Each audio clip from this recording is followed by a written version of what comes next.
Hello everyone, how are you doing?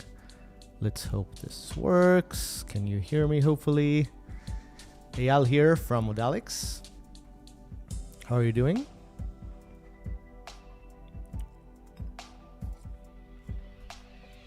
Let's see if audio routing and everything works. Hopefully you can hear me. Hopefully you can hear the smooth AI generated music as well. Let me know if you can see me, if you can hear me.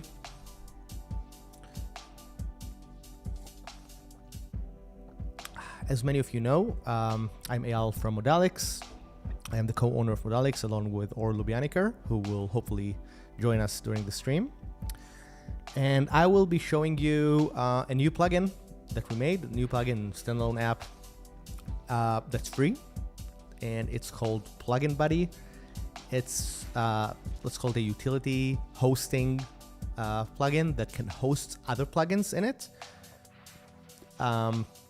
It's mainly for use of like instrument chains, so it's specifically for when you want to use an instrument with a MIDI effect, with MIDI effects and audio effects. So just one chain, but there is some cool features in it, and as we said, it is free.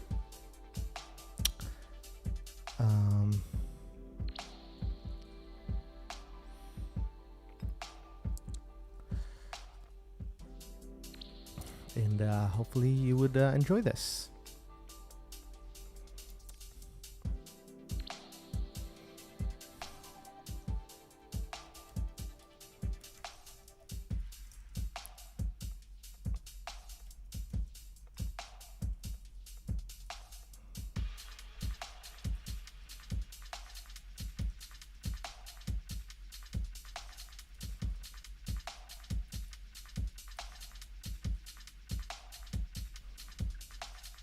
Okay, so let's see what we got. Let's mute the AI music for a second, and I'll start jamming. You know, jamming is fun. Let me see if I can tweak the system here. So this would hopefully allow you to see both of what I'm playing and what I'm showing.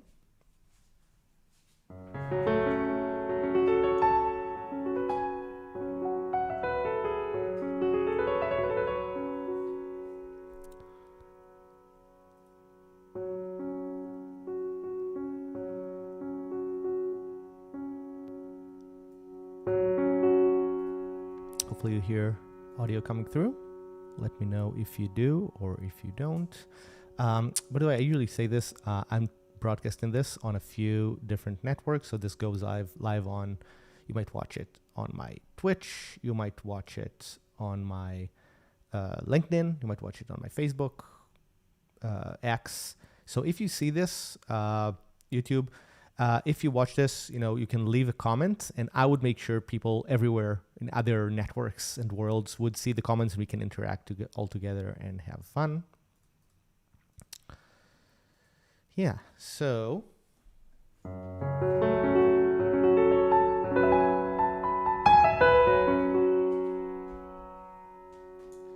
of the things you never test during sound check is if the cable of the headphones is going to cover your hands while you're playing.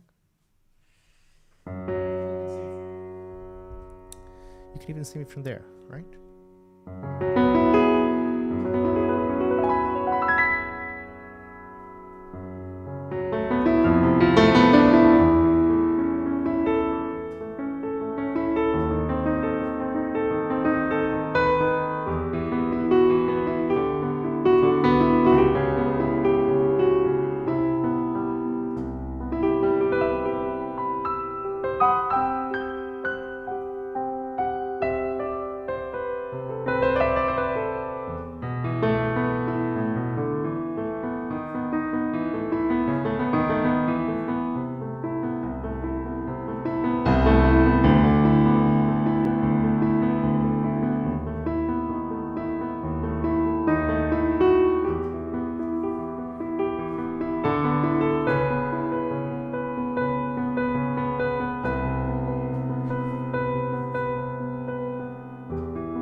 The UI is reversed. I just noticed that. Why does my UI reversed? Let's see why it is reversed. Should be a way to reverse it, right? Shouldn't. Oh, you know why that is? Oh, there's a double reversing happening here. Oh, so good you noticed that. Let's see if we can do that. If we can get that fixed. Where is my settings? Okay. Hopefully, this would look better and not inverted English. There you go. Oh, here you go. See, I had a double reversal thing happening, which hopefully is now fixed.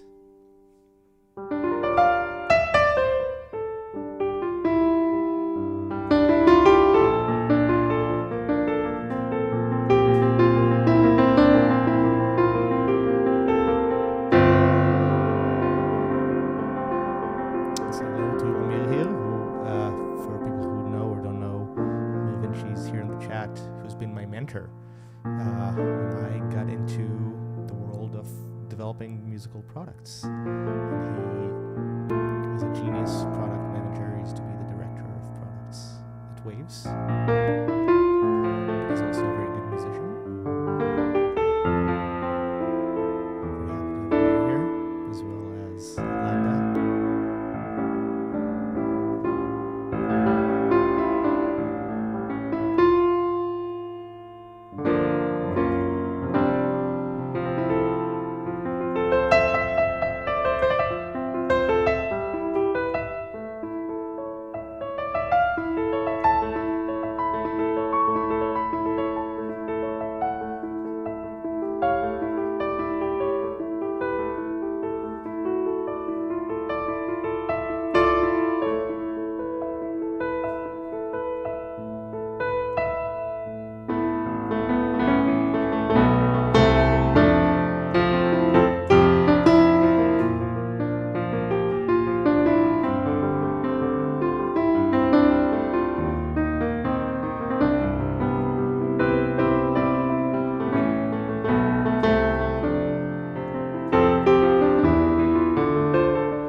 question is this freehand or do you play a piece? I played freehand for the last like 20 minutes, and then just the last 2 minutes I played a song from Project RNL, my band, called Another One. But this is not how we played in the band. This was just like me improvising around the theme of that song. So it's not. So it had a structure of the song like just right at the end, but that's about it. Before that, I was just randomly writing stuff. So just to let you know what I'm doing here. This is our new plugin. Not the piano, but this little thing called Plugin Buddy, which is standalone and plugin like chainer for other plugins. It's free. We made this for a few use cases, which we will probably be covering. But a big use case that I'm using this for is I like to just bring up the standalone, load a piano plugin. It's called Ivory in this case. This is a piano plugin by a company called Synthogy. I very much like the sound of that piano. And I just load it. I load a reverb, right? Because I think their reverb is okay, but there's more professional reverbs than the built-in ones. And sometimes I will add something like a velocity curve. So let's add one of our built-in velocity curve plugins. Here that is. And sometimes what I would do is I would make so the sound won't be as spiky, for example. Maybe depends on the keyboard. Maybe I would make it like this. Right.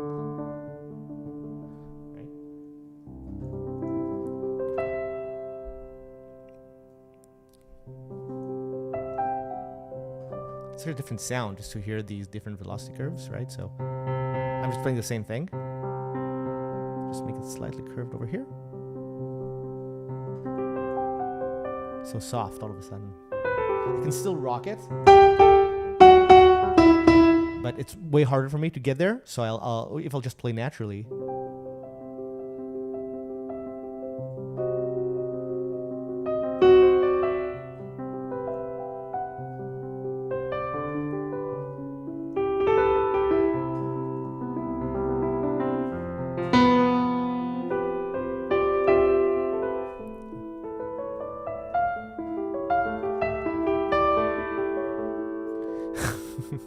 So the question is, can I play Beethoven's Moonlight Sonata third movement? No, I have no idea how to play that. I played the first movement years ago. Let's move this thing.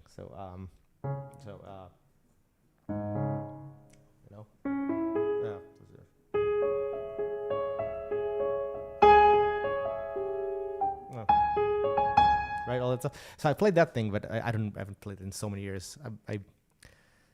I've never invested so much in playing classical pieces, which I probably should have. I've spent so much time learning. Let's switch to here. I'm trying to get a grasp of my OBS here. There I am.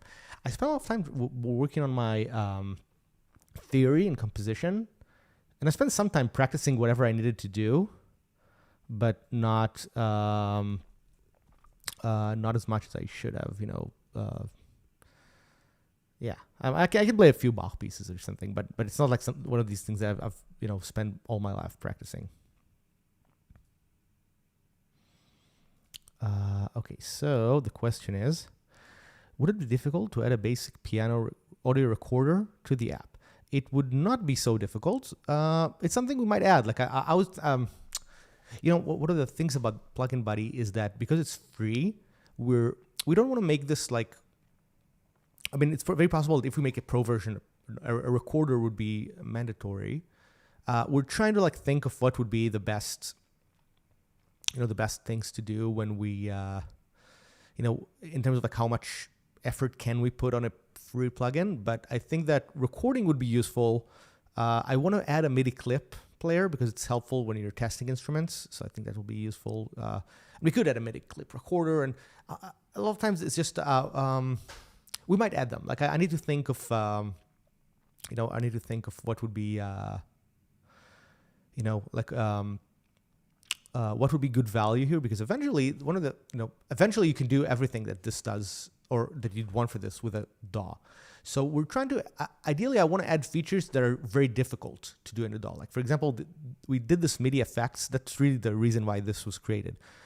We made this thing because it's much easier to work with MIDI effects, right? With compared to most DAWs. So if we I'd be much more interested to add things here that are in the MIDI realm. Like for example, maybe I'll add like a scale plugin or more interesting stuff. Because our idea is that we want to make sure that if you have a complicated plugin like Beat Scholar or Eon ARP, or an external one like X for Cthulhu, or some plugin that exports MIDI, then it will be easy for you to change it to an instrument. So an even better MIDI. Yeah, definitely. It really depends. Like it's if this was a paid product, we would definitely had all of these, but because of the free thing, we have to like really consider the efforts, because we want this to be something people use with their existing DAW. So this is Plugin Buddy. It loads, as we said, it loads an instrument as well as a chain of MIDI effects, internal and external. And maybe I'll explain a bit. Why does this thing exist? Just see everything is correctly connected here, right? Hopefully you're seeing me and you're hearing me. Hopefully this is somewhat functioning.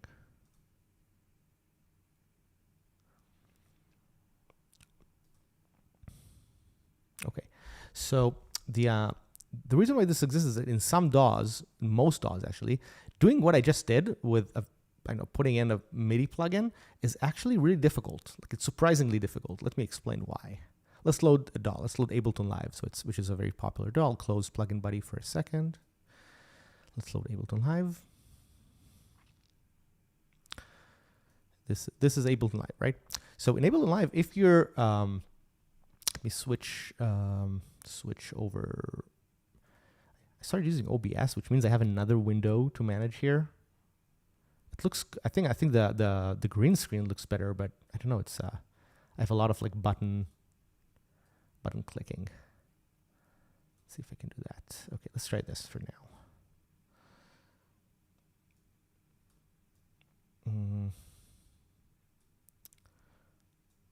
Okay, so the idea is so in Ableton Live, there's actually really interesting questions here. So I'm going to answer these in a second. So in Ableton Live, if you want to use one of their internal MIDI plugins, it's super easy. So let's say I'll take an instrument. Let's say I want to have analog, right? It's an analog. I'm playing analog, and let's say I want to use a MIDI effect that they provide. I want to use the arpeggiator that Ableton provides, right? I can just put this right here, right? This works. This is super simple. You would think that, it would work like this with external MIDI plugins, but let's try this. Let's go to a plugin. Let's go to load, something like X for Cthulhu, right? You can see that it does not let me just add it. It will replace the instrument. It basically doesn't work, right? So what you need to do is I need to have another track, have Cthulhu in the other track, route MIDI from Cthulhu. I have to click this twice. I don't know why. Right now I need to mute the sound of Cthulhu. So I need to, do this or turn off the synthesizer or something. And I have to click monitor, right? So it's kind of it's not convenient, right? It's very much, and you'll see that when you change, if you had a few MIDI effects, it's very easy to like lose the chain. I don't know if you can see this. I just realized that you didn't see that I have Cthulhu on, right? But this is Cthulhu. Anyway, the idea is that it's very, it's not convenient to do this. And the idea is that if you're loading something like Plugin Buddy, I couldn't do this with analog, of course, with the Ableton internal synth, but I can have Modalex Plugin Buddy loaded here, and here hey,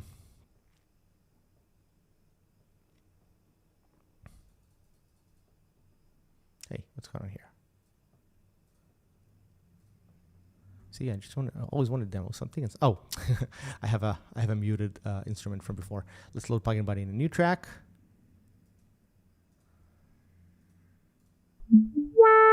Right, and here it's going to be built in, so I can do something like add, Serum here. Here is Serum inside of Plugin Buddy. Right, and I can add my own, I can add Cthulhu right here. Let's turn it on. Right, so I don't need to do any routing. It's going to show up as one thing in my track, and I think it's much more convenient. So there's a question here that is interesting. The question is, I need to make the screen bigger. Hi, why I cannot get to ARP everything else work fine. Can you explain what you mean? Like, are you trying to load Eon ARP? Is that what you mean?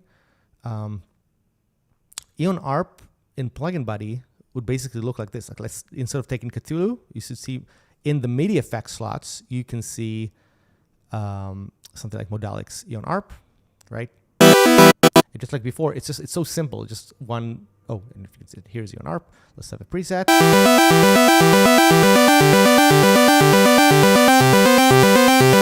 Right. So this is just Eon ARP playing through Serum, and it's contained. So now when I close this, and not close Ableton, just like I just did, which is stupid. Oh, here you go. That's interesting. This is a crash. Okay, so now I know of a bug when it happens in Plugin Buddy. We need to address that. But the idea is this simplifies the idea of a chain. So let's see.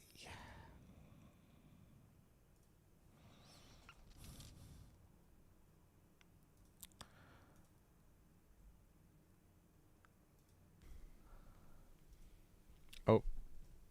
Hi. Oh, there you go. Look at this. Or joined us is using the wrong camera. Yeah. Hold on one second. I'll fix it.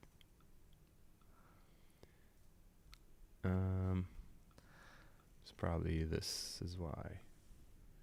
Let's see. There we go. How's it going?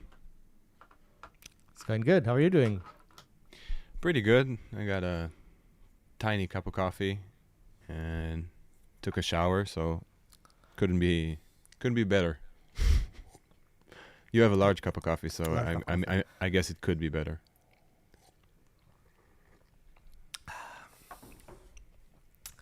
Yeah, so I was just doing some jamming with Plugin Buddy. Oh, that's cool.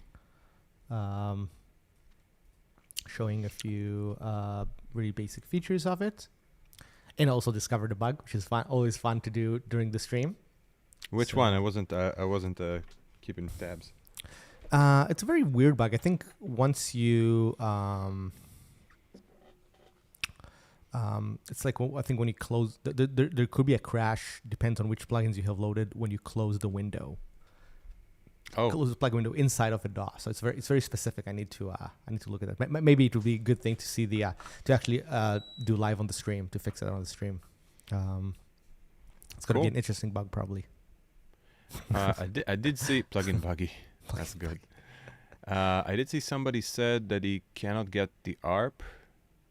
Why can I not get to ARP? Anything else? Everything else works fine. Do you mean Eon ARP or just any ARP? Russell?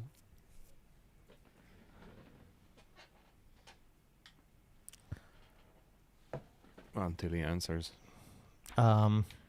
Yeah, so this was a comment on YouTube. So we're, by the way, if you have any questions, we're happy to answer and show what we can do. I think Plugin Buddy is an interesting release in our catalog. Let's call it this way, because in my opinion, it's one of these things where, it has. If you're doing what this is meant to do, for example, have a MIDI effect and an instrument, or you're like me, you like to jam with, for me, like the classic ones would usually be a synth or a piano and reverb delay, or a chorus. Like here is a classic thing that I always do in Plugin Buddy. Is I keep having to switch to another window to change the camera angles. I need to find a more convenient way to do this.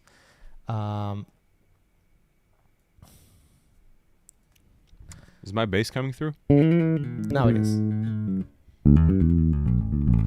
Yes. I thought the show a bit later, coming up with a groove with Beat Scholar and Mindset drums in Plugin Buddy could be fun. Absolutely. So yeah, something I do often, which is, it's like save a preset that has, let me bring up the standalone version of Plugin Buddy.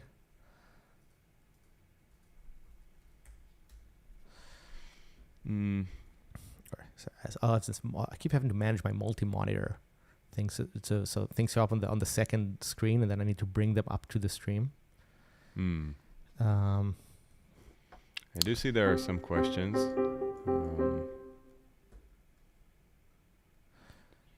Do you want me to bring up the questions once? I can moderate the chat basically. Take it off your hands.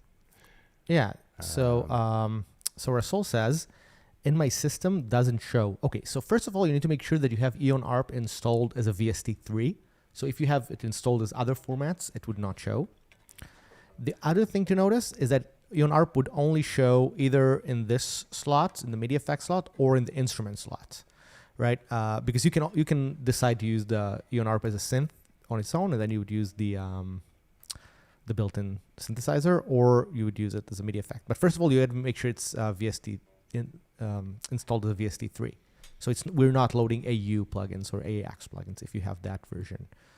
Right, and it is important to note that the different segments in Plugin Buddy, they do recognize, I mean, for the most part, if it's a processing plugin or a synth and MIDI plugin. So you won't see your full list of plugins in the processing section. So that's another thing that happened in the beta.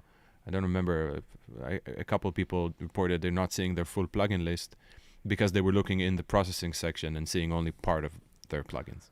Yes, very important. And we just did it for ease of use because it's what would it even mean to put an instrument here? Even though something interesting that was brought up recently that we probably should address. There are a few plugins, not a lot, but a few that are generating MIDI from an audio effect. That's also a use case. So, for example, something like Polyverse Gatekeeper does this. Mm-hmm. And I think that we need to think of how to represent it in the chain, because what that means is you need to have the effect before the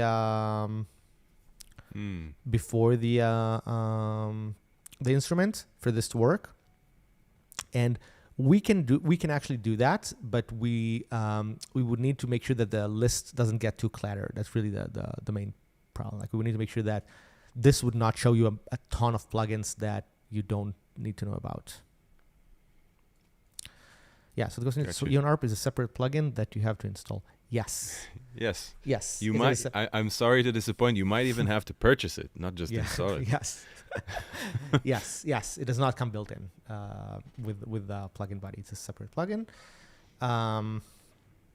You can get the free trial and test it. The installer, on the members page, you can get your free trials. Can I purchase it with $0? Well, I'll text you later, and I'll make sure you specifically should have licenses, because Ilana and I have been talking about code for years, and she's an expert in C++ meta programming, and so you definitely deserve a license for helping me out with all kinds of complicated C++ problems. See, there is a way to get plugins for free. You just need to help us out with complicated C++ problems. So there's hope still. Yeah, this is something. Again, I'm out of the frame. This is something that I always tell. I'm interacting a lot on the programming community, like audio programmer community, and this is something that, we always help each other out, like people from companies that and people from indie companies, and people from, just who are hobbyists or people who are learning. Like we're always helping each other to get better, and I never charge from anybody who's been interacting with me in this way. Like if you're a developer and you want our stuff, just hit me up in a DM and you'll get it. I'm not. I find that people in the community should really help each other, and also usually it works the other way around. Like for example, we made Plugin Buddy, so a lot of the companies that make plugins, we've talked to them and they've sent us their plugins we can test. It's very important to have this kind of collaboration with people in the audio industry. Like we don't want to make money out of somebody doing what we're doing and who's also stuck in their process. No, it's a beautiful thing in this community that I found out. It's just like so collaborative and is there a way to launch Plugin Buddy with a specific plugin loaded and a specific preset in that plugin? That's actually a really good question and a feature suggestion at the same time for this kind of plugin. You might want to have like a set default preset that it always pops up with that preset, if I understood correctly. Yeah, and it's actually not so far from, let me do this. It's not so far from how it works now. So let me, again, change my thing. So it's not that far because, what can you do here to look normal? This? Okay. So, so you can kind of do this. First of all, the standalone version of Plugin Buddy remembers the last setting. So let's say, now I have something with Ivory, and let's just change some mixes around just so that it will look like I'm changing something on screen. Velocity curve, whatever. If I close Plugin Buddy, this is for the standalone version only. It would load with the same preset, right? So first of all, it always remember the last setting. In a DAW, it would always load with the init setting, but I think most DAWs let you do these like presets anyway. Like there's a preset, if you load something like Cubase, and I'm pretty sure that thing, that feature exists in Ableton Live or Pro Tools or any of the other ones where you can just say, let's see if I remember how to do this. It's been a while. Meanwhile, I'll answer Arthina that asked if you can load Plugin Buddy in Plugin Buddy, and the answer is yes. Yes. You can infinite loop Plugin Buddies and have like a big plugin hangout, Plugin Buddy hangout. It is possible, and then, it's not the most comfortable way. We'd prefer, if you want to do some complex stuff like that, we'd prefer to just like expand on it in the future and have like a pro version of it. And then Rasol said something that we actually thought about. A search option for plugins. So it wasn't here. It wasn't the original scope. We didn't quite get to that, but we do want to do that preferably soon. But and it's on our minds. Yeah. So here, for example, in Cubase, and again, this feature exists in most DAWs, so it's not specific to Cubase. But let's say I like this preset. Let's load a plugin in it. Let's load Beat Scholar in it or something, just so that something will be shown on screen. Here it is, Beat Scholar. So nice. And at least in Cubase, you can do right click and do save track presets and call this, Buddy and Buddy Scholar. Right? I can save this preset. Let's remove this track completely. And I should be able to do add track using a preset instead of using it directly. And then I can find my, how do you search for this here? I guess you're supposed to have a user preset, but Buddy Scholar. Buddy Scholar. Buddy Scholar. And then when I load this should load the full thing. Like this should load. Let's see if that worked. Yeah, it loaded this with Beat Scholar and everything combined. So it is possible. Quick question. How come you have audio running right now? That's kind of weird. Like what's sending out that the visualizer is showing like audio and also the processing effects. Is Beat Scholar sending some sort of signal right now? Yeah, I think it's it's the gain on the distortion making some noise or something. All right. On the processing section, like there's some hiss or something in there. or hum or whatever. Yeah. Okay. So Peter also said that the best use case for it is the fastest way to sit down and at his keyboard and start playing with any instrument and effect combo. Yeah, you're hitting the nail on the head. That's something we've been struggling with for years when we just want to play or come up with I'm going to show in a few minutes. If I just want to jam on my bass right here, instead of just kind of letting the inspired moments kind of melt away, just having a quick way to just get audio and something that like great sounding setup. And yeah, it's the features like having setting a default preset for you that no matter where the plugin opens up, it just has that setup that you want. It's definitely a feature suggestion we'd be interested in adding. Yeah, so it's a good suggestion. I like it. I do the same thing. Like I have track presets. Not track presets. In Cubase you can do like insert presets. So I have an insert preset for like a bass chain, and that's just my go-to, at least until we do like a plugin body version that can also run live audio, and then I'll use that.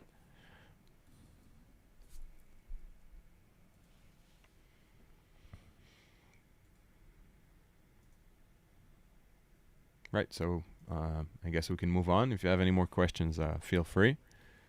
Do you want me to do something? Yes, you want to jam? Yeah, I can, I guess. Best feature for me is velocity curve. Yeah, thank you. That's something that Eyal added to Plugin Buddy, and he I'm not much of a keyboard player, but he was really he was letting me know that it's something that people that play keyboard instruments and plugins, it's not that obvious to have that feature. It's not in every plugin, and if it is, it's sometimes not as flexible as ours. So I'm happy you like it. I'm also digging the internal components that we designed. It's like very simple things and effective, and we want to have more of them because it's fun to have great utilities. So what I thought I'd show, let me set this up real quick because I have a bunch of stuff open in the background. Wasn't too well prepared to show my screen, but now it's gonna be okay. Let me see. Don't okay. So share screen. I know this is dead air, as they say, but so is everything showing all right? I think so. Looks pretty good. Yeah, cool. So let's just reset it. And I have my bass here, and let's say I want to play something. So instead of just waiting for Cubase to load forever, oh man, how come I don't have Beat Scholar?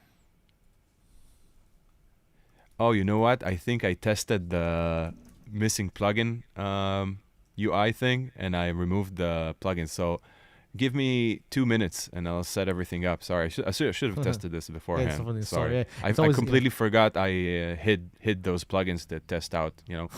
When we develop stuff, we always mess up our setups entirely and forget to put them back. Yeah, and one of the interesting things, and we should probably one of the interesting things about developing, kind of a host like this, is that we have to work on situations where things fail. Like a lot of the debugging we have to do is what happens if you have a plugin that crashes? What happens if you have a plugin that's missing? Like you load a song and there's no plugin anymore. So there's all these situations where we have to fake our system to create a malfunctioning system. Exactly. In this case, we were just just before releasing, we figured out, wait, what if somebody loads a preset and it doesn't have one of the plugins, and showing a nice big missing plugin notification is kind of crucial in that. So I think I have everything set up. In a minute. Now there's the developer flag for the UI that's completely messed up. So yeah. And I think we're good. Okay, sorry for the delay. So this really isn't a part of Plugin Buddy unless you've developed it. So I have BeatScholar loaded as a MIDI plugin, which is great. Just for fun and to save some. I'm just gonna turn off the sampler here, and I'm just gonna load. Let's do this, and I'm gonna load Mindset Drums. Again, I have it twice for the same developer reasons. Let's go.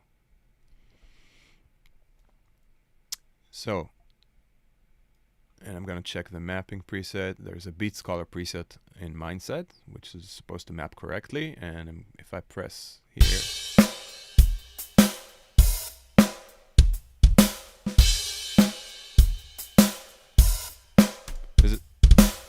is it coming through okay? Does it sound all right? Yes, no? Sorry, I was muted, so I was not sounding all right, but you sound all right. All right, awesome. Oh, that's a funny bug as well. I don't know if it's because of the streaming or something, but my pointer is disappearing. I'm just gonna adjust this real quick. I'm gonna hold 4 and just get a 16 note groove going on here, even though I'm kind of guessing at this point where my pointer is. This is odd. Have you seen this happen? What? The pointer? My pointer is disappearing when I hover atop slices. It's not happening. It's only, I think, when we stream. Yeah. The share screen feature does weird things. I don't know why. Well, never mind. I'll just tough it out. I have no idea what I'm doing, but it's going to be okay. Trust me.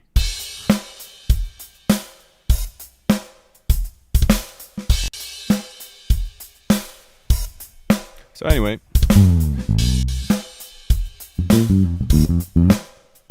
Oh, show your camera too. Show my camera too. That's a lot to ask. So people can see that you're actually playing this and you're not, you're not faking it. Can I just like swear by it? How do I show both? I'm sorry for being so. So just add, so you can add. How do you stream? Just directly from the Restream Studio. Yeah, so you should be able to do. Yeah, so if you click share screen from it, you should have the camera. It should show the camera on the right side. Like, start sharing the screen for a second. The entire screen? Yeah. Okay. There you go. Now I see both. Let me get myself out of the way. Right. So now, what are you seeing now? Sorry, I have to put myself on screen to talk. Beautiful but face you look. as well? No, it looks great. Yeah. Okay. Yeah, So I have BeatScholar. Can you just get the camera a bit? Just turn the camera a bit down so we can see that you have this beautiful bass in there. I have this beautiful bass here. I'm just going to move away a little bit so people can see me play. But I'm just going to jam with this BeatScholar groove going into Mindset Drums. There's actually, like, just a quick note. There was a video that I did that performed really well for us, where I was doing exactly this, but before Plugin Buddy, and a lot of people asked, like, I really want to get this setup going. I want to trigger Mindset Drums with BeatScholar, and now you just saw me, aside from the whatever happened in the beginning, set this up in like a minute. So yeah, this is going to be a classic preset for me. So I'm just going to jam a little bit. And now I'm not getting any audio. This kind of stuff happens when you least want it to. I mean, Plugin Buddy is showing like it's playing, but it's not. That's really odd. Sorry, gang. It's Let me see. So it is triggering audio, which is really weird. I think maybe something. Let's see if we can. And you are getting my vocals, right, and my bass. Something is messed up over here. Oh, I mean, try using something else for the inputs. See, you have some input baby face. Yeah. So what happened? What was it? What was this? I have no idea. You started talking and it immediately fixed it. So keep talking. My voice. Yes, you're the computer whisperer. So yeah, again, it's.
Anyway, I can go on for like 30 minutes.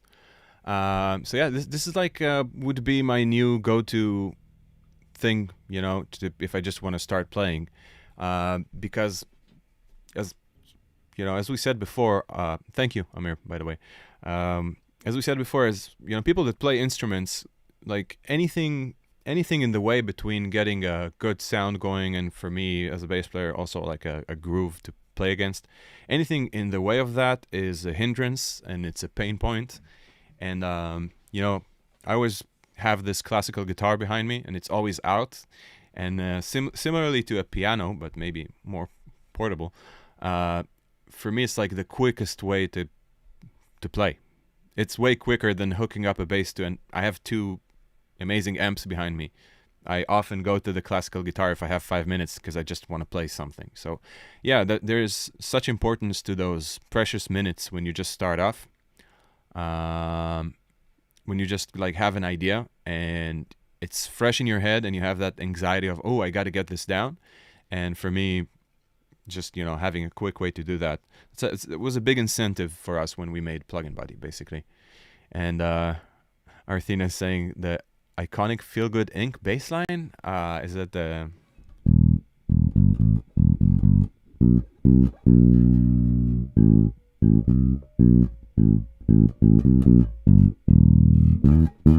Right? Is that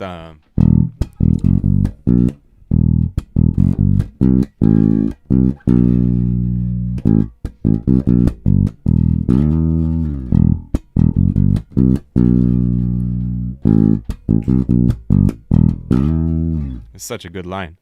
Yeah. Can you tilt your camera a bit more down? There's a... Yeah, there we go. go. But this is kind of... a bit, you know, a bit more up. Just so that you can see the amazing things you're doing with your right hand. And okay, so yeah, so it goes like this. I know. I need the mic thing to be over here or over here.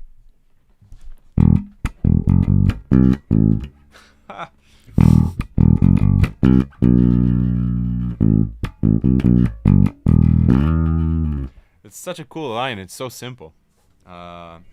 You know what? Let me mess around a little bit more with Plugin Buddy and Beat Scholar, because I think it'll be awesome to hear your jam. I think it's fun. So yeah, I'm gonna try and come up with something else here. Let's do 2s and 4s, and this is by the way, this is a very common, like, I often work exactly like this, that I just decide on subdivisions before I have any idea what's going on. Let's do 2s and 4s and go like kick, kick, kick. No, you know what? Kick, kick. Let's do this, right. And I want straight 8s, but I want them to be like with an emphasis like this. Copy, at least the when I do like a quick what do you call it, quick control, when I hold 2 or something, it shows the cursor. And then here on the snare,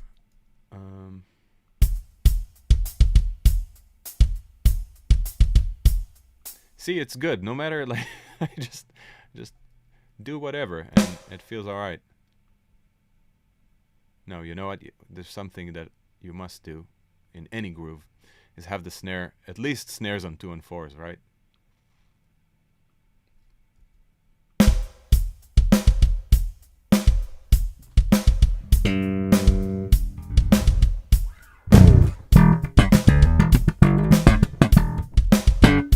Okay, that's all right.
I don't wanna bore you guys with excessive slapping, even though it's like one of my favorite things. No, I'm not left-handed. Is the camera the camera is flipping it? Oh yeah, that's in the restream settings. You can make it mirror. Such a noob. Such a restream noob. Yes, I also didn't realize that, but it's yeah, yes, but that but makes I more did. sense. Okay, yeah. That's good. No, I'm not left-handed, but you know, this is just so much fun because I know it's our plugins, and it's sometimes I feel a bit odd talking about them like they're not our plugins, but you know, that's the way I feel sometimes. Like when we're done with them and then I open them, I get to experience them as a user. And just now, even though I didn't see my cursor at all, and there was like the pressure of I got to pull off something, just having a great sounding beat so quickly compared to if I would open a like Ableton and a piano roll and wait for plugin scans and wait for everything to load. Like by the time I would get to the point where I'm jamming in this way, I may have, just kind of lost some inertia. So yeah, that's something cool I wanted to show, because I this is how I'm gonna jam for like now. I'm not gonna necessarily. I might use DAWs once I get the idea going, but then it's fun because I can just save the preset that I jammed with and immediately open up in a DAW and just hit record, and I'm ready. So that's yeah. Can you show that? Can you show take the preset, put it in a DAW, and record the bass line? Yeah, of course. Yeah, of course. I'm saying yeah, of course, but I'm gonna have like 10 technical difficulties doing that. But let's hope. It's amazing how much the stream just always adds complexity to things. Yeah, there's an added layer. You know what? Let's also do like a drum fill just for fun, just to have something even more annoying and complex. So I'm gonna do a 16th notes.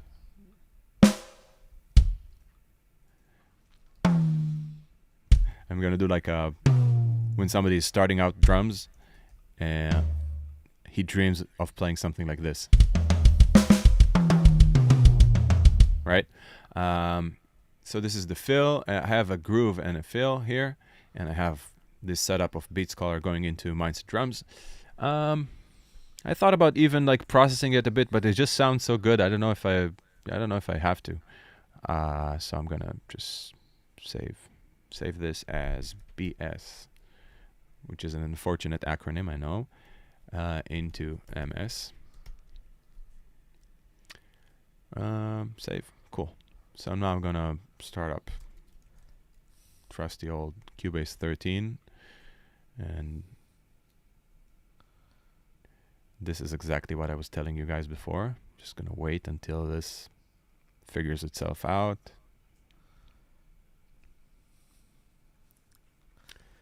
Dum dum dum dum dum dum dum. See all those questions. Where do you want it? How do you want it? Do you have the plugin available? Do you have your iLock connected? Blah, blah, blah. So now I'm going to simply just add an audio track for my bass. Just going to do mono. And this line, let's see that audio is coming through. Wonderful. I can hear everything twice. That's the best thing. And I'll open Plugin Buddy.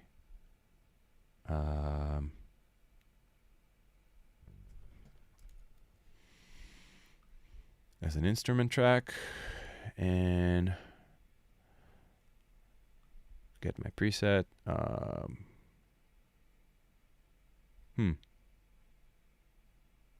BS into MS. There we go. Let's hit play and see that everything's saved correctly. Again. Oh, it's probably still allocating the samples. Yeah, I knew it. Okay. Yeah. So this is 120. Let's do something more funky.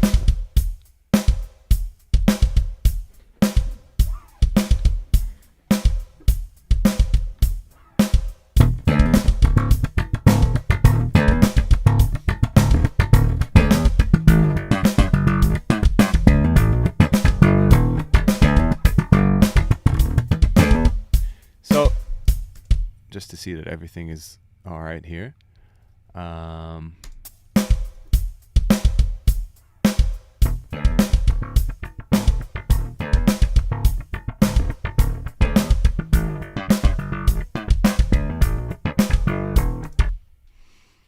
This is actually like I really want to keep playing if you guys don't mind.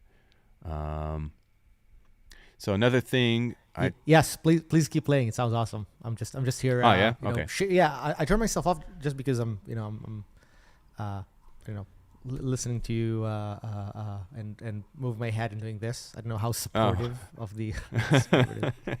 Well, I'm gonna keep that in mind. I'm not actually looking at you, but I'll have you like nodding along, and it will give me the boost of confidence I require to push through here. So let's just for fun. I don't know. Let's just for fun do something like I just want to remove the plate for a second and maybe get a Pro R going because it's such a beautiful reverb.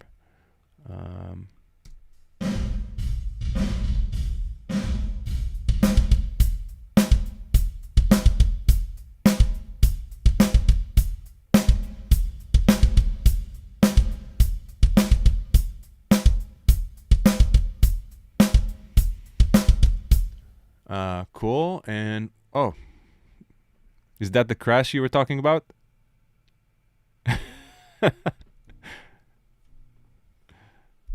Sorry, I think let's find the crash. What happened? This. That's an awesome thing. Oh, wait. Yeah, screen. Copy the crash log. I need this. Yeah, I was gonna. Oh, so you have both the standalone and the plugin running, right? The standalone stayed intact. No, the standalone I removed it. It wasn't running at the same time. Okay. That's interesting. I'm gonna send it over in the Plugin Buddy. We have a Discord channel. Yeah. So the crash report, you have it. Maybe we can kind of live debug it. Yeah, let's figure. I think it'll be awesome. Let's figure this out. So, I'm just to give you an idea. I'm gonna read through the crash log. This is gonna be fun.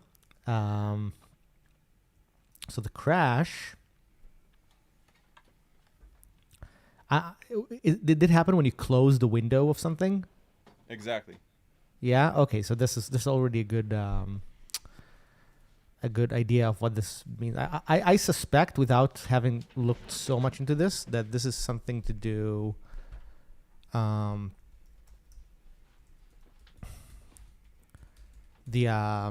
It's possible that this the crash log actually won't tell me exactly what happened, because there's a lot of like you don't have like the symbols and stuff, but it should give me some information. What am I showing right now? Just want to fix my Just yourself with the screen in the background. Okay, yeah, that's good. Okay, let me just change this so that things on screen are actually shown. And I'll do this, right? Okay. So yeah, so let's have I'm looking at the crash log.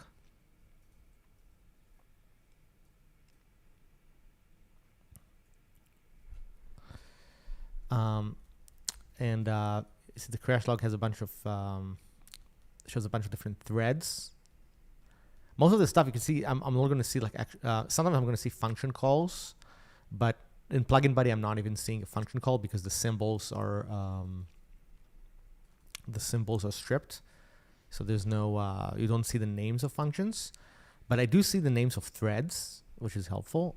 So let's see what crashed exactly. Okay.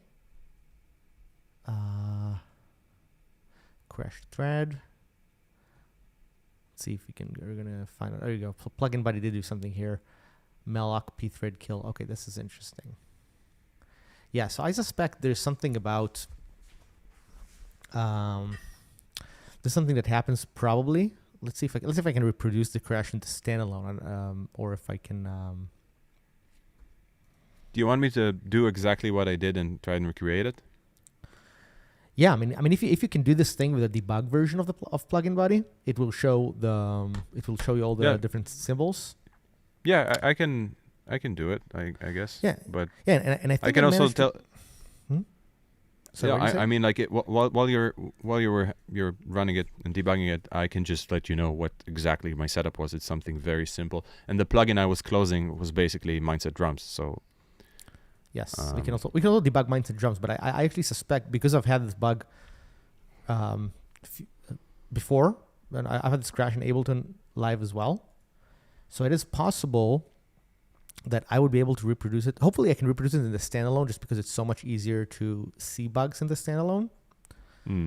But this is going to be interesting. So the idea, as I see it, is that where are my glasses? Oh, I need to clean them. So the idea is that there is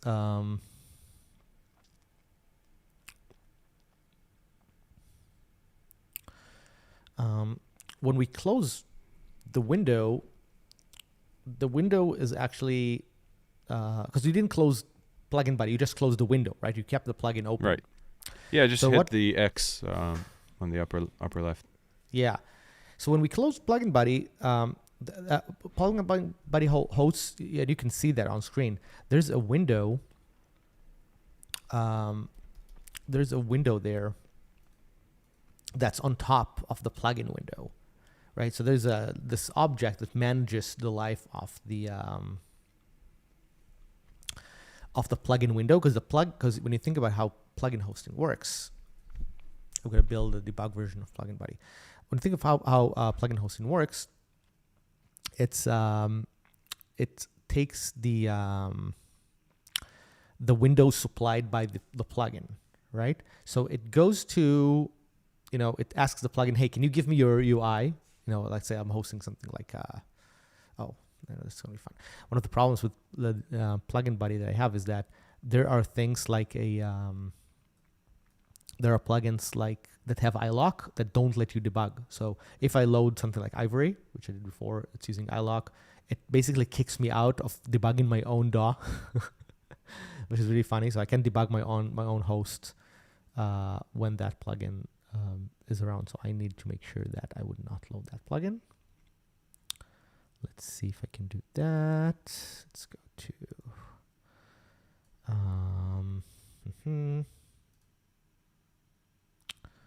should be in here.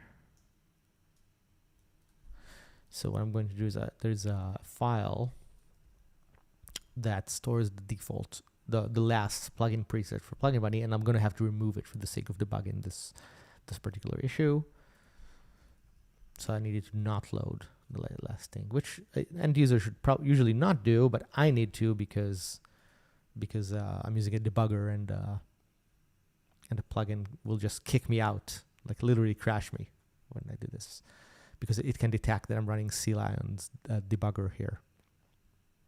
Okay, this is Plugin Buddy. Play sound, that's great. Now let's see if we can make whatever is happening. Oh, you know what? I might not be able to do this with Plugin Buddy, but I will be able to do this with Plugin Buddy inside of Plugin Buddy, because then, okay, this is going to be fun. Let's load Plugin Buddy inside of Plugin Buddy. Plugin Buddyception. Plugin Buddyception. And the crash, I think, happened when we have not Plugin Buddy, but something else. So let's, I forgot which plugin I had loaded before, but let's lose Serum just for the sake. And I think Serum's UI needs to be open. And then I need to close the window from here. Yes, look at this beautiful crash. Beautiful crash. I got the crash. That's awesome. Wow. I got the crash. So I think, so it's a really major crash. I have to submit a fix to this ASAP. So we probably need to do this because many people are going to just close the plugin window. Like it's very, yep. So it's a very, everybody's going to see like a live plugin update, which is kind of cool. Yes, exactly. So I'm going to do the reproduction steps for a second. So I'm going because I want to save the presets. It's going to help. I'm also really happy we didn't send out the newsletter or did the social posts yet. Like this is still a great fix to have before we go like full blast with it. Absolutely. So first of all, what I'm going to do, I'm going to load. You know what? I might debug this in a DAW. Might be, I guess, a bit more convenient in this case. So let's debug this inside. Yeah, Ableton. Let's do Ableton Live. Yeah, sure. Let's do Ableton Live. So the idea is that I need to let me remove the other version of Plugin Buddy because I'm not going to have both the debug version and the release version installed at the same time. So I need to delete the version from the installer so that Ableton Live won't be confused and will not know which one to load. Okay, so I think what happens here, and we have this thing called the plugin display holder, something like that. And I think there's something about the lifetime of what this does that keeps something alive. And hopefully we can find out what that is. So here's Plugin Buddy. And if I just open Plugin Buddy, I think this would work fine. Like I think if I just remove the window, open the window again. Oh, here it is. So you know what? That's interesting. This here now I can see the bug very clearly. Okay, path. Oh, that's fun. Okay, so I suspect this is the visualizer. This is going to be easy. The visualizer. Okay, that's what happens. The visualizer is running the visualizing in a separate thread, and it looks like this thread is not being destroyed correctly. It's not connected correctly to the lifetime of this. So what we need to do is find this thing, this thread pool. Oh, could this just be a destruction order thing? Thread pool could be like a coding superhero. Sorry, super corny joke. Sorry. Oh my God. I cannot unsee this right now. It's like, yeah. Anyway. Yeah. So what happens? So when this gets destroyed, this thread gets destroyed. Let's see the debug log again. Yeah. So it looks like I'm calling I'm calling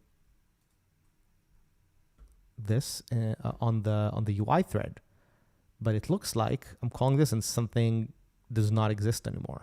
Like something is dead.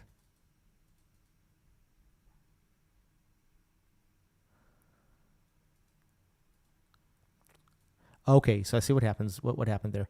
I think what happened is that the destructor, if I understand correctly, the destructor of this is called. The question is, could this be destructed in some other way? Wait.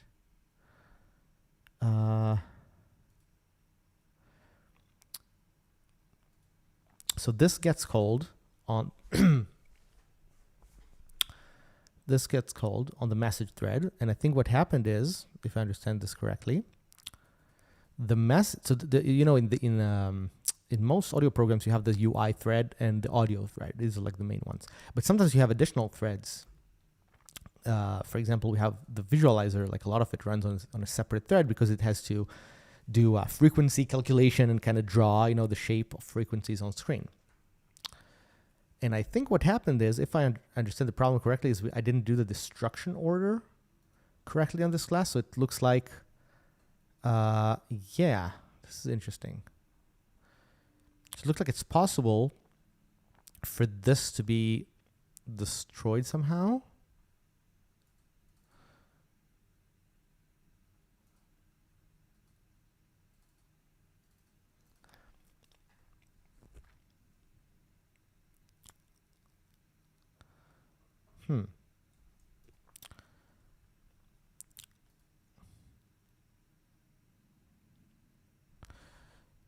I mean, one way to do this is to do an explicit destructor and do something like, hey, when you're destroying this,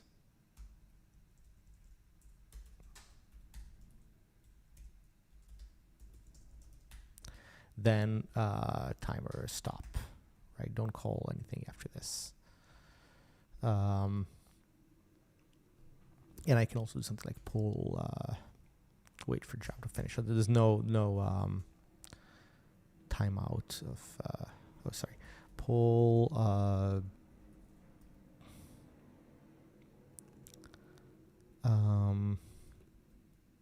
I can probably do something like while pull,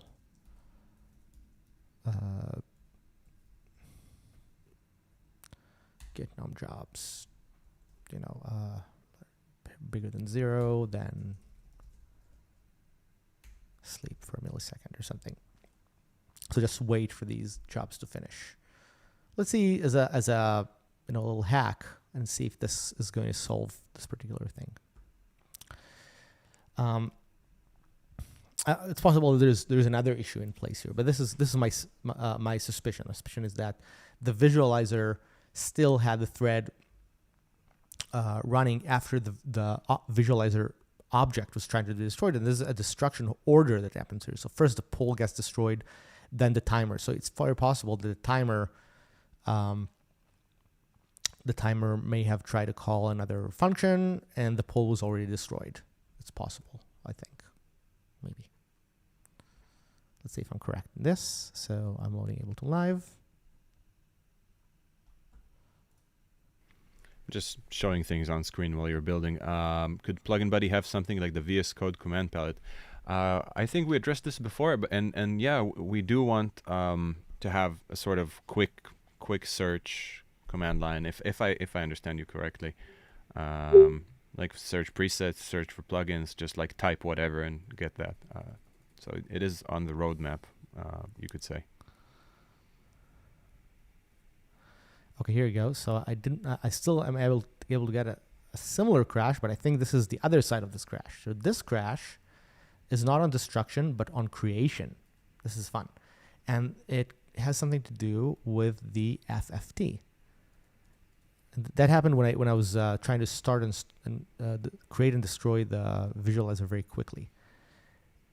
Let's see why. So I'm creating this thing called the FFT processor.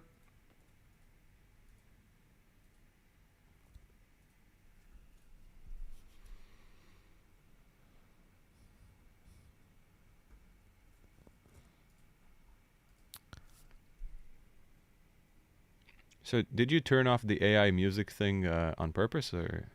Oh no! Yeah, let's turn it back on so that we have. Yeah, I'll take care of it. I just didn't want to mess up your vibe if you wanted to turn it off. But it's good for moments like this where code is taking over. It's all about the code. Yeah.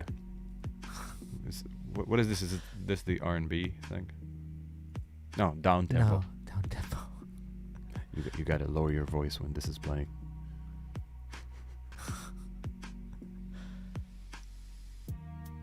That is an interesting crash.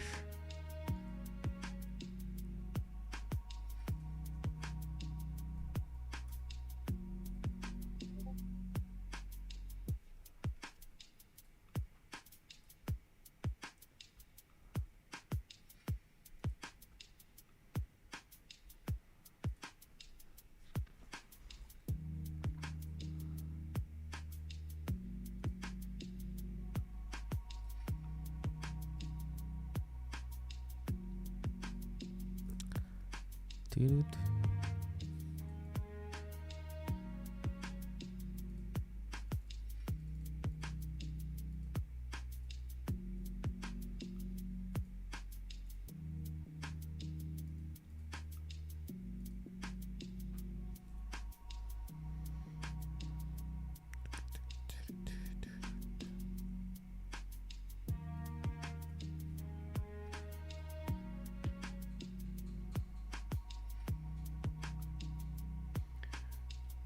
It's kind of funny. We're also getting like a lot of comments on the wonderful tutorial you made, and somebody has another great feature request that he wants when you manually load a plugin for it to remain in the list, and that way he could like have a small curated, list of plugins that Plugin Buddy only recognizes these ones. And I think it's a beautiful ask. It's a really, really nice feature.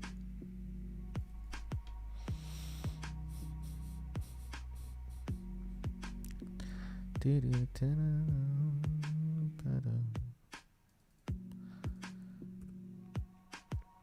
to read through the stack to understand exactly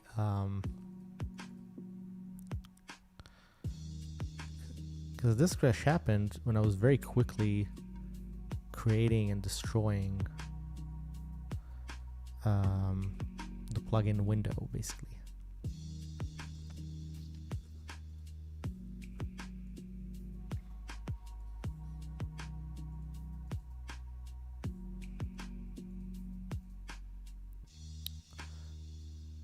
So it didn't happen when I just closed it, but if I just very quickly open, closed, I got this. And it's again related to the visualizer, and it seems to be related to something about, I guess, the lifetime of things that are passed in here, something like that. There you go, FIFO, array, container, elements.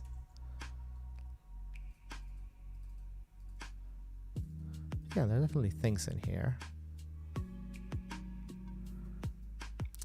And this is weird because it kind of crashed when trying to open and close things, I guess, at the same time.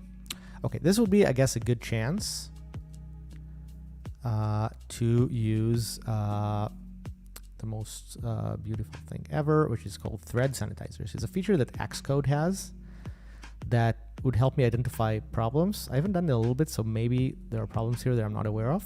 So what I would need to do is I would need to create a Xcode project from my CMake project. So -b build, something like that. And I would need to debug this in Xcode, and with this thread sanitizer will flag, and this should hopefully stop on any kind of threading problems that could happen here. This is really interesting. So this is a pretty deep problem that has to do with the visualizer, of all things. Yes, and I suspect you're basically closing a window that doesn't show the visualizer. You're closing a plugin window that has nothing to do with the visualizer, yet that's the one causing the crash. I actually think the problem is when closing the visualizer. So but the thing is, I suspect that it's a problem to do with, there's one thing that I just fixed. I probably should commit this. So there's two problems that are, I fixed the first problem, and then when I stress tested, I discovered yet another problem. So it's two crashes that are both related probably to the visualizer. I think we'll see pretty soon, but I think this should solve what I just did with this with the destructor.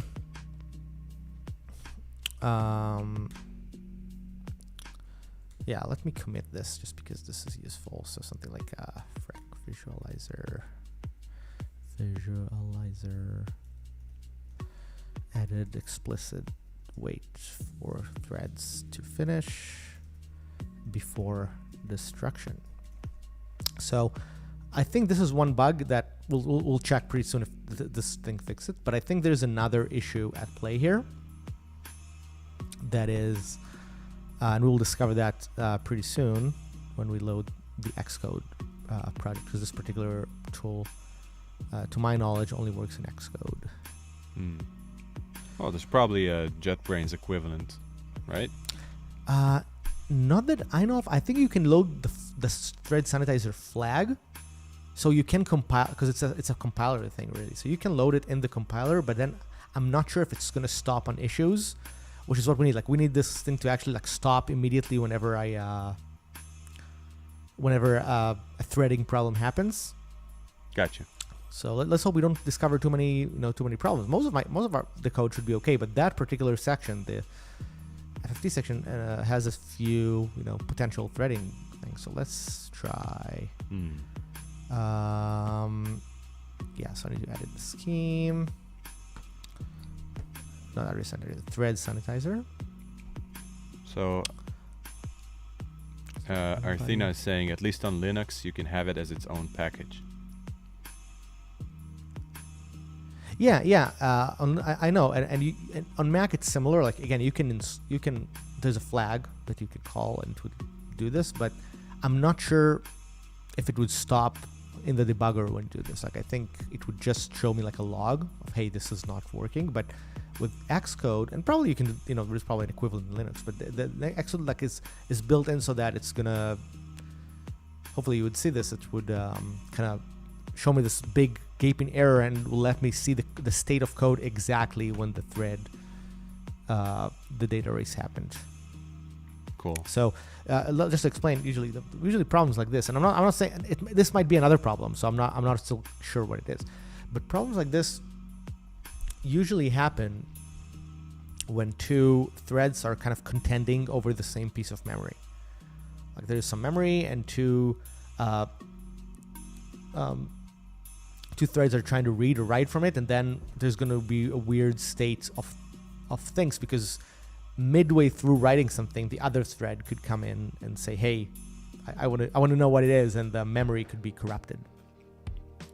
So if this is data erase, this thing I'm doing right now would discover this and tell me, hey, this thread tried to do this second thread tried to do this, here's the problem. And then usually there's a few things we can do to protect ourselves from the problem. One way is to add a lock. Another way is to avoid locks and use all these lock-free patterns, which is something also that happens a lot in audio. So let us see. Here you go. So, okay. So currently I don't see any threading problems. Let's load something.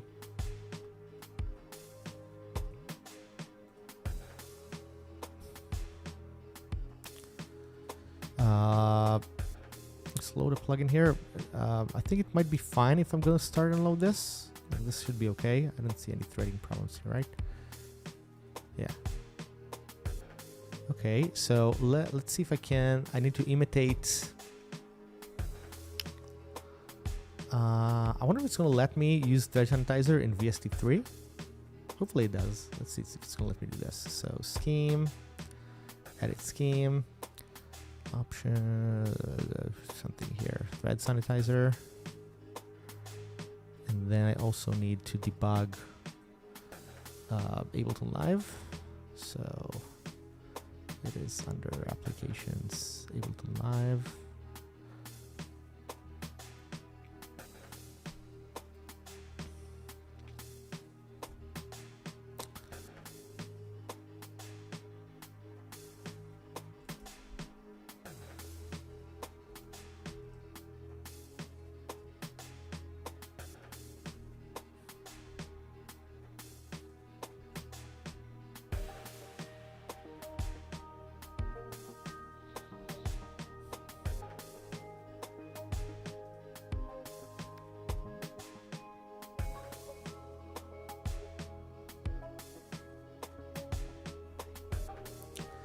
also need to This order some AI food. generated track is actually kind of nice. Sorry. Yeah.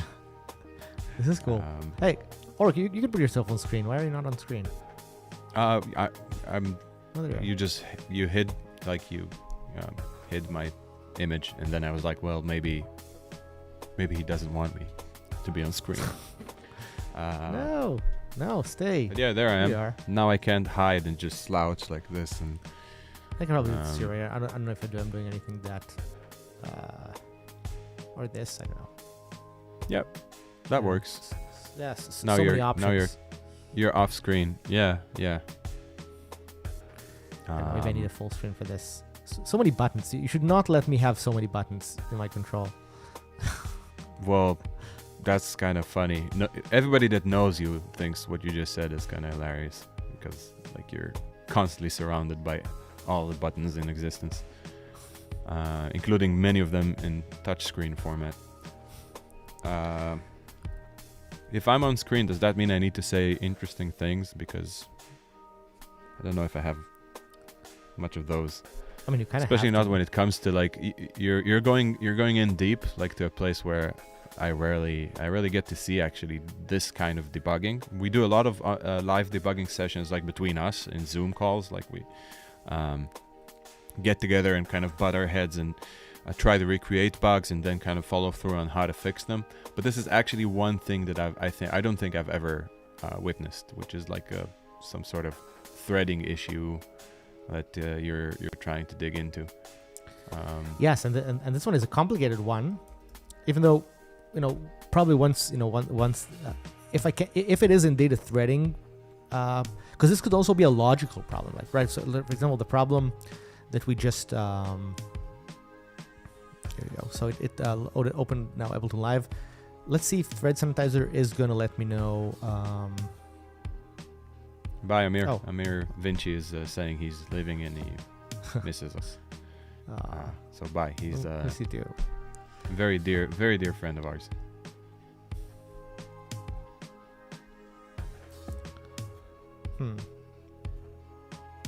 Loaded Live 11 by accident, but should still work.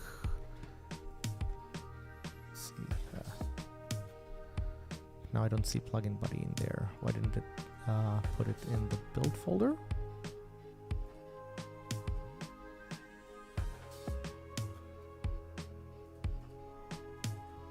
It is in the build folder.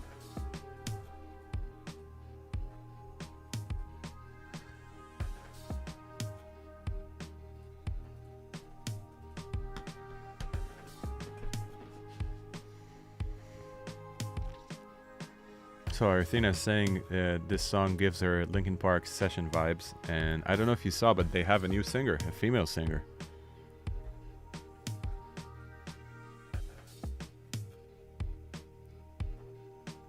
Anyway, I think she's fantastic. Yeah, it looks like Ableton Live doesn't like plugin buddy here, but it's possible it doesn't like it because it's oh, here you go, look at this. Oh, That's did interesting. we get it? Oh, no, but this is actually not plugin buddy, so who knows what it is. I think it doesn't like it actually because it's I think Ableton Live didn't like plugin buddy because it's because of the thread sanitizer debugging thing. Like it actually changes the binary, so it's might have got it to fail the scan. But I think usually Reaper would be more tolerant. Let's see if that's what I'm saying is true.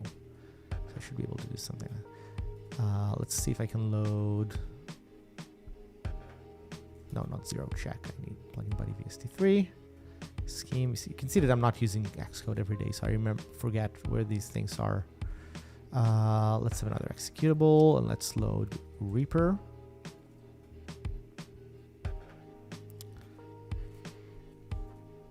Did I do that? Did it change? Yeah, okay. Well, let's see if it's gonna remember, if it's gonna make this work.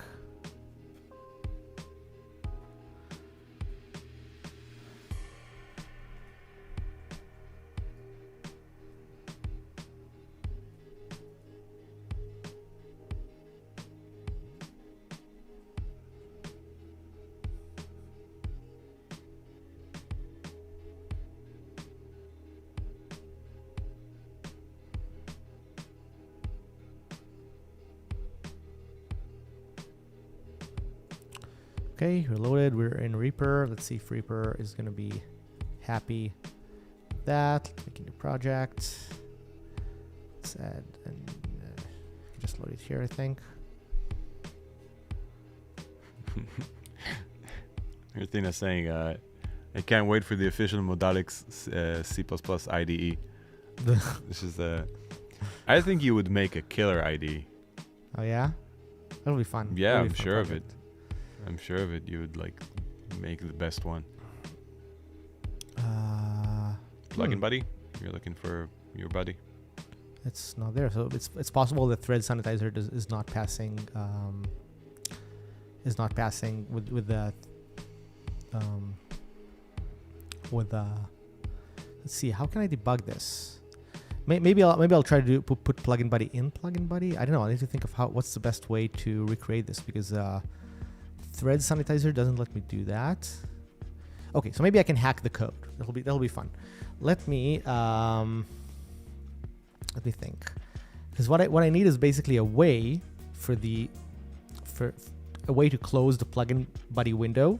Because in a standalone app, usually the only way to close a window is to close the full app, which does not cause the problem here. So what I need to do is I need to hack plugin buddy for a second, so that the plugin buddy window would let me destroy its own window. So what I'll do is I'll have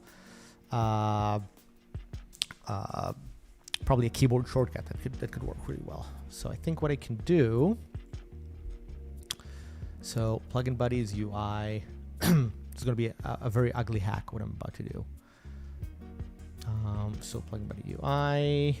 This should be something like an editor here that creates the full plugin UI in it, and I should be able to something like I should have something like the keyboard state, right? Key map. Let's see how I'm using the key map stuff. It should be around.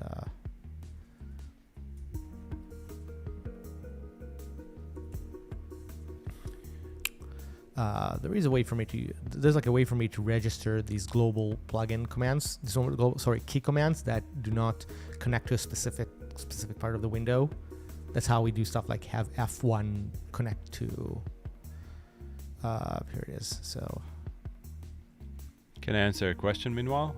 It's Yes, a good one. Absolutely. So Arthina is asking, what is the incentive to release it for free? And she wants to understand the business decision behind this. Mm-hmm.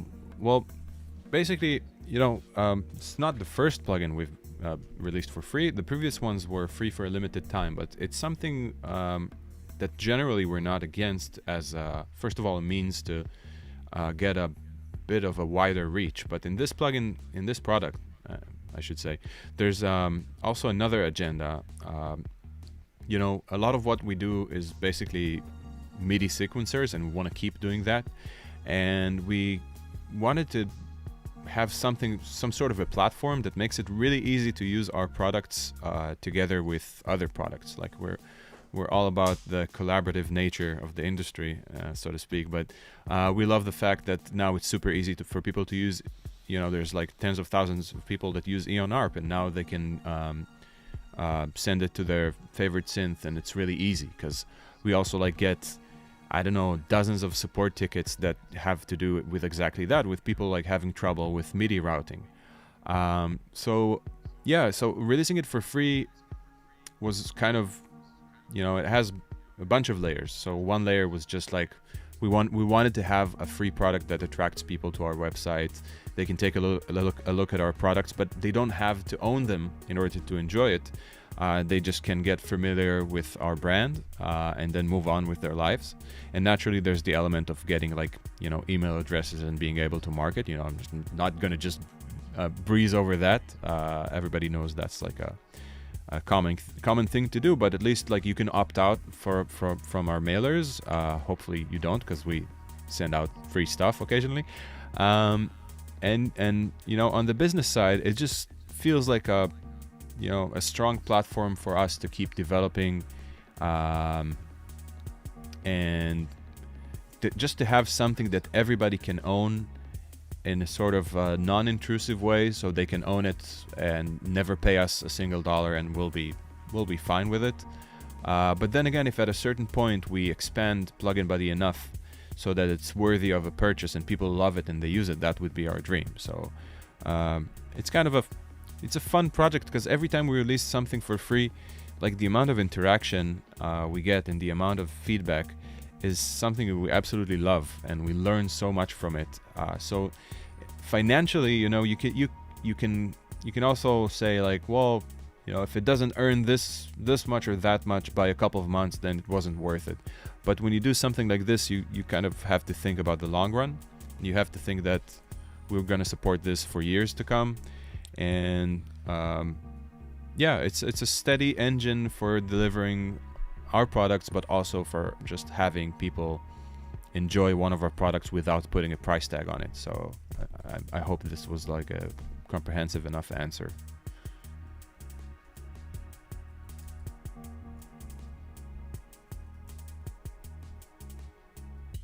Like we do know some companies release freebies with, you know, more minimal feature set, and we always talk amongst ourselves that we're absolutely the worst at having a minimal feature set, because we want to be able to enjoy our own products basically, and Plugin Buddy for us, Plugin Buddy is the minimal feature set that gets us excited to, you know, get up and play. So yeah. Yeah, people are cracking our plugins. We try to keep track of that, though we don't work too hard at it, because it's going to happen either way. And, you know, I mean, there are ways to handle it. You can report it, but we actually have, you know, my favorite way of handling it is something I think I kind of picked up from Eyal. There was one website that cracked Beat Scholar, and it got like tons of traffic, and we were bummed out about it. And then Eyal just posted like, hey guys, I hope you enjoy this product, you know, and just was like super nice and understanding about it. He said like, if you enjoyed it, I don't know, something like maybe consider buying it or something. And people are like really react to the authenticity and to the wholesome vibe of such a response, instead of like fighting it, which sometimes you would do. It just creates this sort of sympathy, I guess. A lot of people that crack plugins or software in general are just curious, and they want the freedom to explore something without the financial commitment. And hopefully we can try and get those people and like convert them with like great updates. You know, that's something we do often. We update our plugins, we add content. Like Mindset Drums is showing on screen. We're just about to release a pretty substantial update for it, improving several mechanisms there, as well as adding like 60 new drum fills and grooves. So yeah, I like we're such a small company. We don't have actually like literally we don't have the time to keep track of who cracked it and you know, to be involved in that. We do have the time to write a nice comment and try and get people, you know, on our side. There was another comment on one of our videos saying like, can somebody send me the cracked version? Now it's kind of rude to put it on our video that we publish. So I just answered like, I hope you enjoy the cracked version enough to consider purchasing it in the future. And people, like, my comment got way more likes and way more interaction than his comment. You know, that's I guess that's a better way to go about it, instead of just like fighting windmills, as they say. So this one is very interesting. So okay, so what I did was while you were answering, let's go back here, or here. Okay, so what I did while Or was answering the question was that the problem that I'm facing right now is that what the bug happens when the host goes and destroys the window of the plugin, right? And that's a very interesting thing about plugins is we don't own a lot of our resources. The DAW comes in and says, hey, do this, right? For example, the host says, hey, give me your window, or destroy your window because the user removed it, or something like that. The user does the host does things and kind of dictates the situation for us. And in a standalone version, we don't have this. So we don't have a way. I mean, most apps don't have a way to destroy the UI, right? While the app still runs. Like, it's not a thing unless you minimize it, right, or something. So what I did was I created a fake way in Plugin Buddy, I just coded a keyboard shortcut that lets me completely destroy the UI. So it just destroys the entire internal UI, creates a blank screen. When I bring it back, it comes back. Now, I think if I do it slowly enough, it's not going to crash. But now I'm going to do it fast. And it crashed. Okay, so cool. what I'm going to do is I'm going to do what I tried to do before is use thread sanitizer here, because this could be either an address sanitizer problem or thread sanitizer. Let's start with address sanitizer because it's simpler. Those sanitizers define things like accessing memory after it's been freed, things like that, where basically you tell the operating system, hey, I don't need this memory anymore, then you go back and do something with it, right? So usually if you use modern practices, which I mostly do, this doesn't happen, but maybe there's something that I didn't understand correctly, and I don't know, it could be a million things that cause this crash. So hopefully this one of these sanitizers is going to scream at me and says, hey, something is wrong here.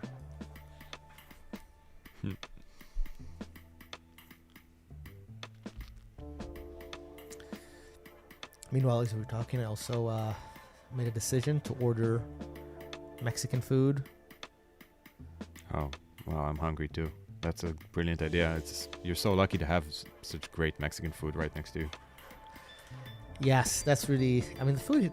I moved to California recently, and the food here is so good. Just love the food. Mexican food, Asian food, American food. I like the food here. Just about getting everything at a high quality is super nice.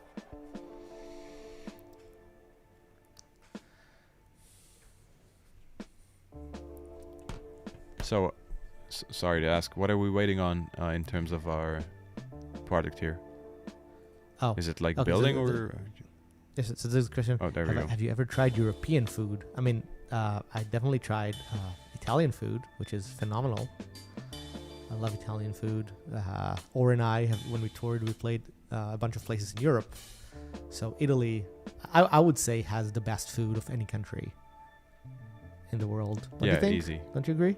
I mean, or played many times in I've Italy. So yeah, I've spent months in Italy. Wiener Schnitzel is all right. I wouldn't say it's like top 5, but it's all right. But yeah, I mean, it depends on your palate.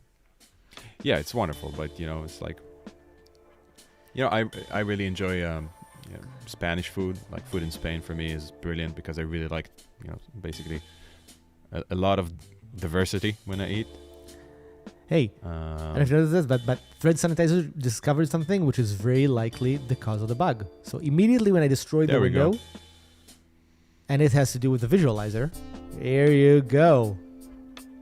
Yep, okay, I know what happens here. This is very awesome. Hopefully this is the cause of the bug. This is awesome. So this is classic me doing something quick and not paying attention. I'm willing to take half the blame. You can say us when it's a bug. You can say us when it's a feature. You can say me. I'm okay with that. Yes. Okay. So let's explain what happens here before I will go into here and try to fix this.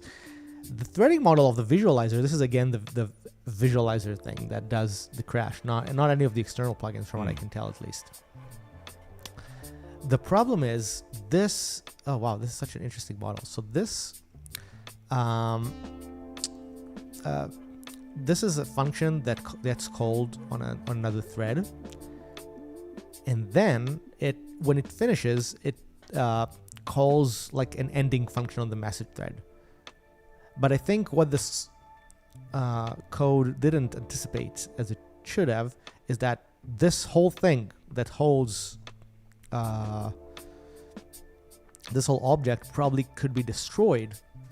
And the thread then triggers this function, right? The thread comes back when it says, "Hey, I've finished rendering your visualizer the frequency spectrum.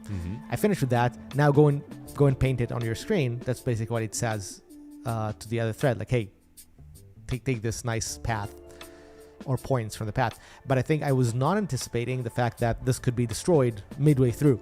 So I need to have some proper scoping pattern in this. And surprisingly, this is probably something that I need to have implemented in our library. So this might be a good teaching moment to do this properly. Let me explain what it is that I'm going to do. So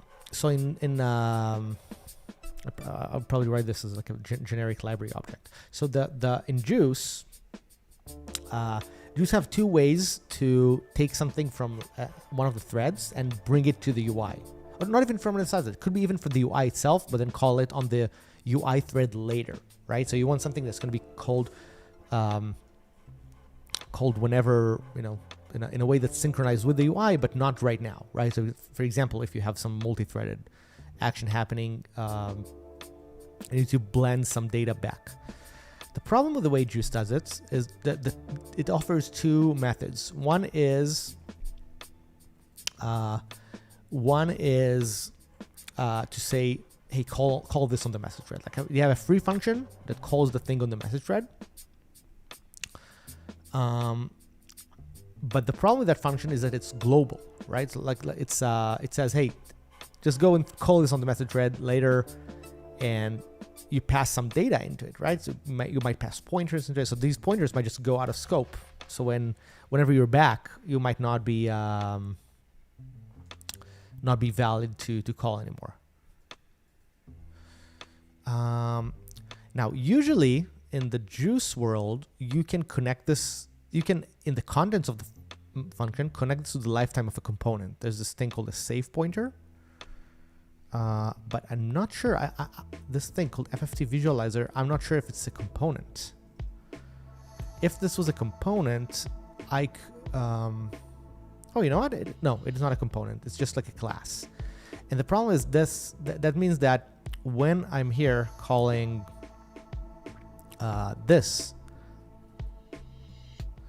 it's already possible that the object in question has been destroyed.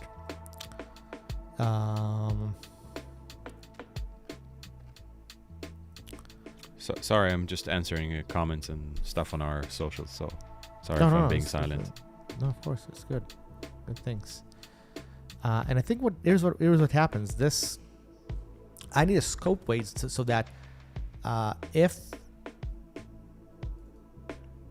this is called, this thing, and this thread, this class has been destroyed, I need a safe way to protect myself from this. Let's write this here just to test, and then I'll move it to the library. What I'm going to do, I'm just going to write it in place like a caveman, basically.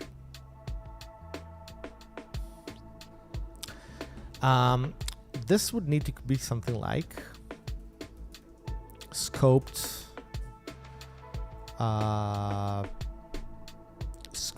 async call. This is what this really is. And this is going to inherit from this thing called Juice Async Updater. Juice Async Updater itself is does this in a scoped way, but the problem with the Async Updater is that the way you call the function, there's no capture in this. Like you can just override the function. So you need a way to capture data, which is again the source of the problem. So what this needs to do, this needs to have a callback function.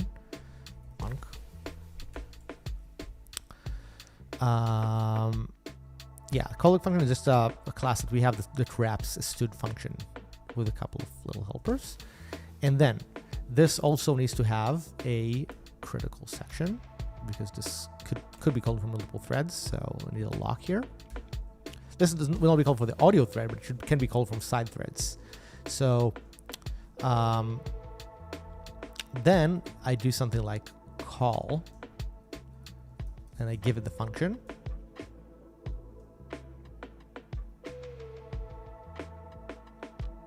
I probably need to do this with a vector of functions, but I'll start with this a single one for simplicity. Func to use or something, and this does scope lock SL. It locks this, and then assigns the function. So there's no way this is called during the execution. And then this does trigger async update. And this says handle async update just later. This uses the lock again. And this calls the function. And then assigns a nothing function in there, so that if it calls it that, so it's only a singular call. Yeah, this is basically it. Let's see if this does the job, and is this really the the core of the bug here. So, I need this in the header.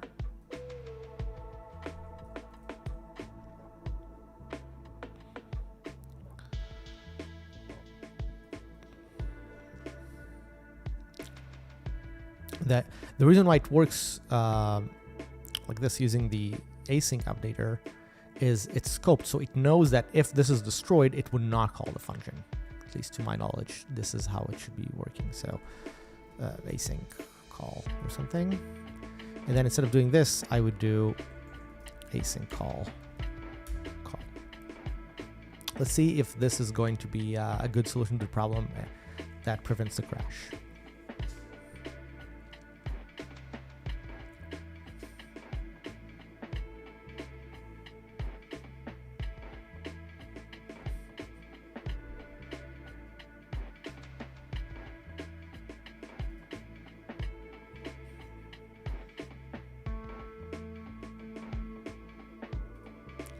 Okay, here's plugin buddy. Let's see if I can remove this. Okay, so when I do it quickly, it still crashes. So there's maybe another thing in here. But let's see if this, what this did in terms of the thread sanitizer. Not thread sanitizer, sorry, address sanitizer is the problem that I've faced here.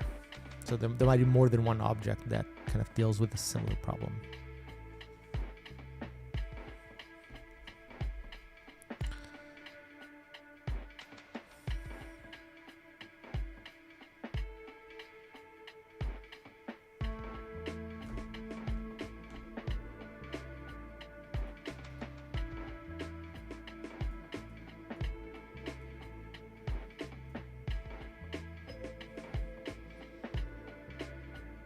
Okay, so here's plugin buddy. I close it, and immediately on close, I get the problem. Let's see why. Here you go. Exactly the same problem, right? So it's another object that has to do with the same visualizer, and it has the exact same problem.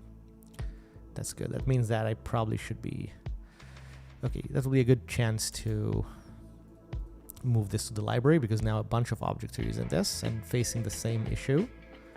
So let's call it common.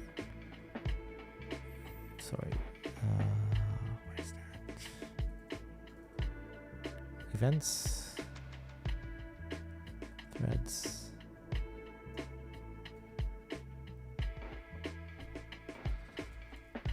Scoped. How do you call that? Scoped async call. So scoped async call.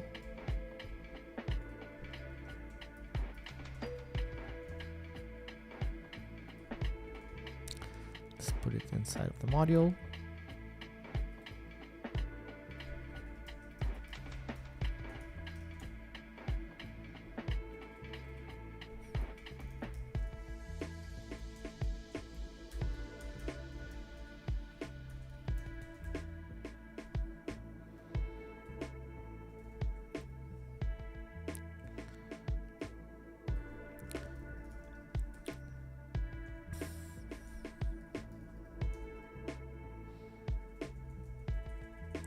Was in this thing. It was actually right here, FFT processor. So this also needs sorry, oh, it's right up here. Here we go. So this should be scoped async call. Async.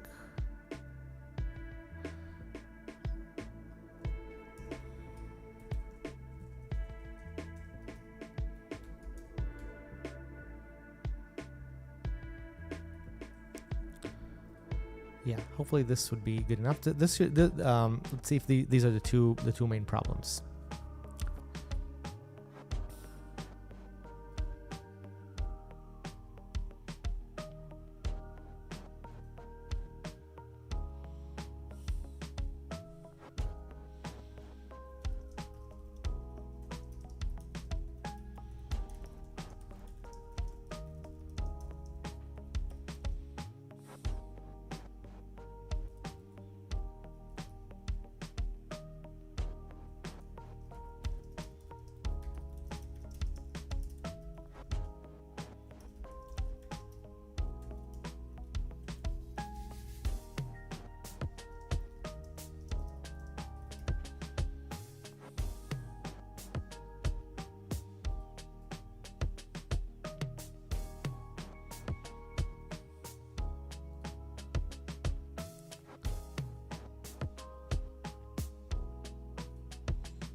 For build here, it takes a long time, probably because it's because of thread sanitizer has to address sanitizer has to put in a bunch of its own like little chunks of the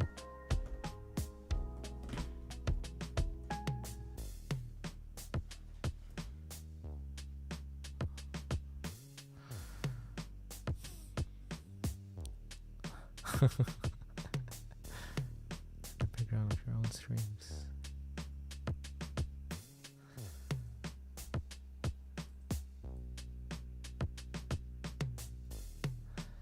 Okay, that's fun. I still have thread sanitizer call me on destruction, but now it's some oh, here you go. Is this the same problem? Stroke path. Okay, this is interesting. Use of deallocated memory. How can this be deallocated?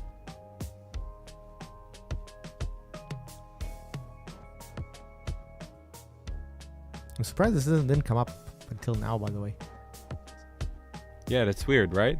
I guess we Yeah. opened and closed Windows like 1,000 times in the past couple of weeks. Yeah. But I think it would only happen. I mean, the initial crash that happened, that would happen almost every time. This crash would happen when you stress test this. Like when you do it pretty quickly. So it's maybe it's not regular operation, but you still have to protect against it. It's not uncommon that somebody would do this. I'm surprised that plugin val didn't figure this out, because plugin val does exactly that. Like it does open and close really fast, and we run plugin val all the time. Yeah. Let's see. It's an interesting bug. Message thread. Yeah, because this is the same here. Oh, so I guess it says this class is p update. Oh, same problem. Exactly the same thing. So it's in here. So this needs to be threads path build. So there's a few different objects here. And I screwed up on all of them. I did not think about the scoped async problem. So this is the exact same. So threads, scoped async call, async.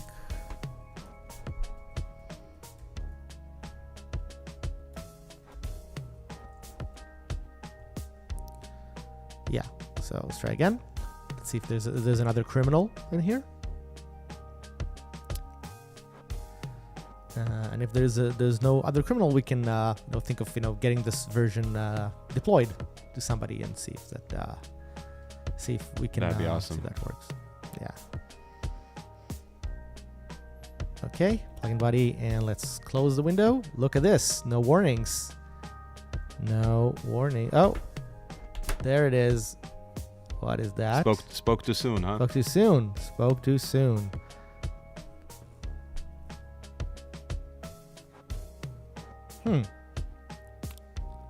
What call is this?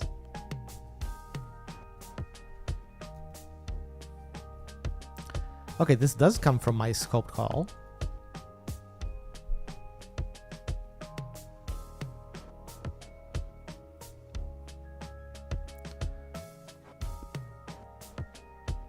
interesting. This comes from my scope thing. So somehow my scope thing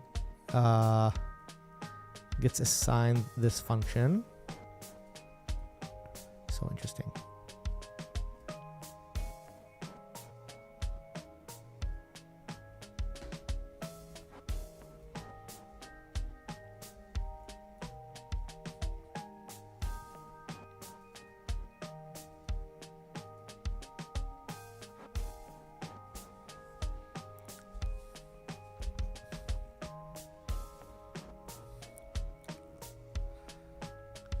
Wonder what this is. Like, so this gets called.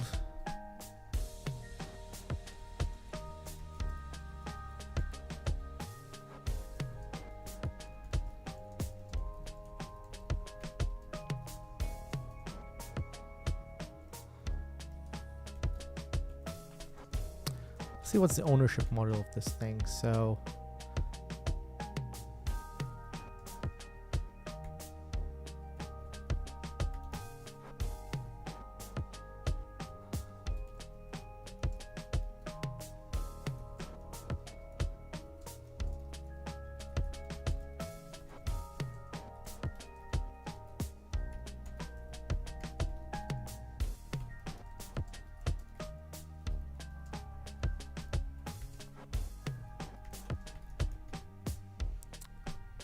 rebuild path.